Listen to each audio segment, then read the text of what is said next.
सध्याच्या डिजिटल युगात एआय म्हणजेच आर्टिफिशियल इंटेलिजन्सची चलती आहे।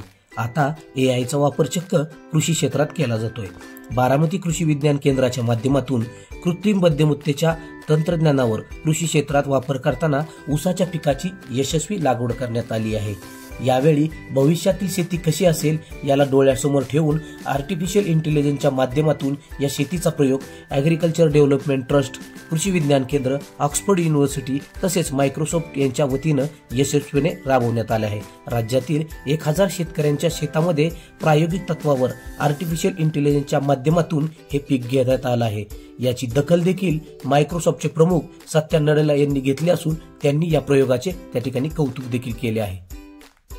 राज्याचे माजी केंद्रीय कृषी मंत्री शरद पवार यांनी देखील राज्याच्या अर्थकारणाला कलाटणी देणारा हा प्रकल्प असेल असं म्हटलंय।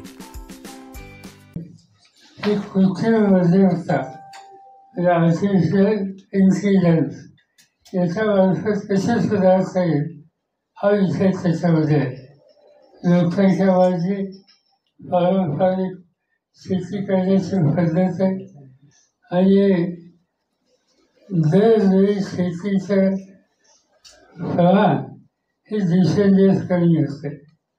दरवेळी खाली शेती ह्याचं जे प्रमाण होतं 2.28 हेक्टर शेती आता जवळपास 1.973 हेक्टर लावलं।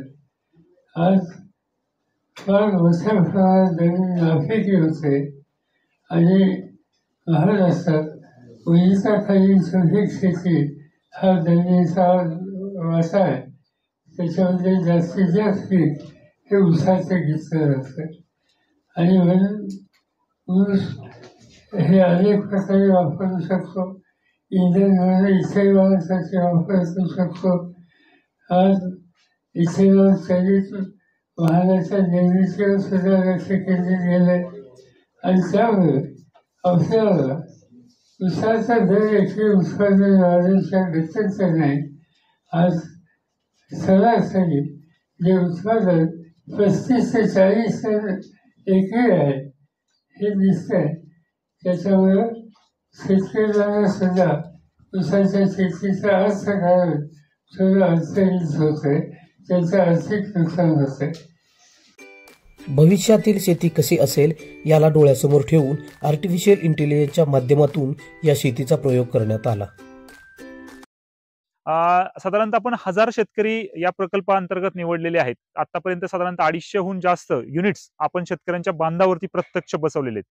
शेतकऱ्यांना सगळ्यात महत्त्वाचा अनुभव येतोय तो आहे पाण्याचं नियोजन। आपण या ठिकाणी तुम्ही जर पाहिलं तर असे सेन्सर्स आहेत, या ठिकाणी पाहू शकता तुम्ही।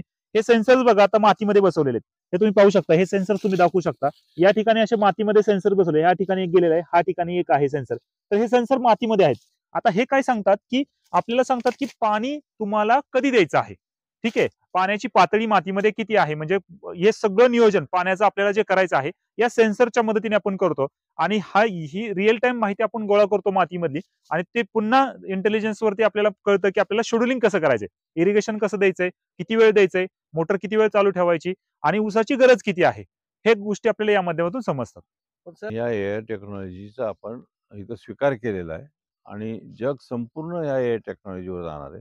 त्याच्या आधी आपला शेतकरी सुद्धा त्यासाठी मागे राहू नये यासाठी आपण ह्या एआय टेक्नॉलॉजीचा आपण स्वीकार करून इथं डेमॉन्स्ट्रेशन प्लॉट इथं लावलेला आहे की जेणेकरून शेतकऱ्याला संशय राहू नये की शेतकऱ्यांनी बघावं आणि त्याच्या स्वतःच्या फील्डवर ही टेक्नॉलॉजी स्वीकारावी।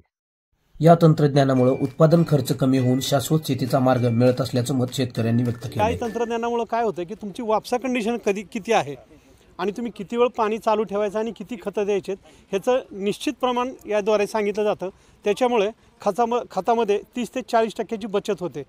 याचबरोबरीनं एआय तंत्रज्ञानाचा हे एक महत्त्वाचा फायदा आहे की जे अलर्ट येतात त्यावेळेस की तुमच्या पिकामध्ये कोणते रोग किंवा कीड आलेली आहे किंवा येणार आहे तर ती अगोदरच आपण ते प्रतिबंधक उपाययोजना आपण करू शकतो।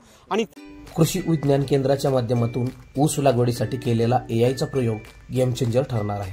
विशेष म्हणजे शेतीसाठी एआय तंत्रज्ञान क्रांतिकारक ठरत असल्याचं देखील मानावं लागेल। Bureau report, Baramati.